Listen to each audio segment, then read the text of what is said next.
भारतीय न्याय संहिता के नए कानून के विरोध में ट्रक ड्राइवरों की हड़ताल ने इस कानून की पोल खोलकर रख दी है। केंद्र सरकार बैकफुट पर है। ट्रक ड्राइवरों ने सरकार को चेताया है, लेकिन यह समस्या उससे ज्यादा गंभीर है। इस हड़ताल ने देश को बता दिया है कि आज देश में कानून किस प्रकार बन रहे हैं। जिनके लिए कानून बन रहा है, उनसे या उनसे जुड़े संगठनों से बिना संवाद किए विपक्षी सांसदों को संसद से बाहर करके कानून पारित किए जा रहे हैं। कानून बनाने की इस असंवैधानिक व अलोकतांत्रिक प्रक्रिया ने कानूनी प्रावधानामे की समीक्षा और उसमें संशोधन की संभावना ही खत्म कर दी है। हिट एंड रन कानून में यह प्रावधान किया गया है कि अगर दुर्घटना के बाद ड्राइवर घायल को अस्पताल पहुंचाता है और पुलिस को सूचना देता है तो उसे सजा में रियायत दी जाएगी। ऐसा नहीं करने और दुर्घटना के बाद फरार होने वाले ड्राइवरों को 10 साल की जेल और 7 लाख का जुर्माना देना होगा। ड्राइवरों में इस कानून को लेकर काफी आक्रोश है। उनका कहना है कि यदि दुर्घटना के बाद वे रुकते हैं तो गुस्साई भीड़ उन्हें और उनके वाहन को जलाकर मार डालेगी और भागने पर पकड़े गए तो 10 साल की जेल और 7 लाख का जुर्माना उन्हें खत्म कर देगा। देश भर में ड्राइवरों के विरोध के बाद सरकार बैकफुट पर नजर आ रही है, लेकिन सवाल उठता है कि कानून बनाने से पहले सरकार ने इन पहलुओं पर विचार किया? ड्राइवरों से या ट्रांसपोर्ट संगठनों से विमर्श किया? सड़क दुर्घटनाओं के विभिन्न पहलुओं पर मंथन किया? निश्चित ही ऐसा नहीं किया गया।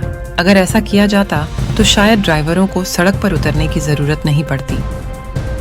भारतीय न्याय संहिता को गुलामी की मानसिकता से आजादी और ऐतिहासिक होने का ढोल पीटने वाली केंद्र की सरकार इससे पहले किसान कानून को लेकर भी ऐसा ही कारनामा कर चुकी है।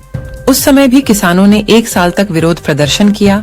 कई किसानों ने अपनी जान गंवाई, जिसके बाद सरकार को कृषि कानून वापस लेना पड़ा था। इस बार ड्राइवरों ने एक दिन के हड़ताल से ही सरकार को बता दिया कि वह नए कानून को लेकर जिद नहीं कर सकते।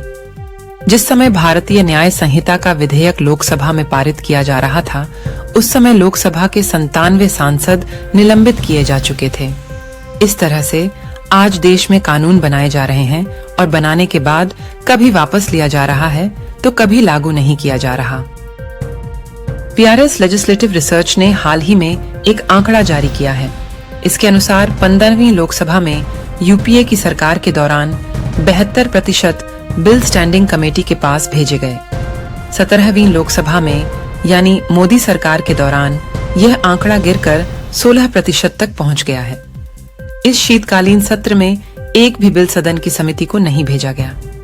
इस लोकसभा में पास किए गए आधे बिलों पर 2 घंटे से भी कम की बहस हुई है। भारतीय न्याय संहिता 20 दिसंबर को लोकसभा में और 21 दिसंबर को राज्यसभा में पास किया गया।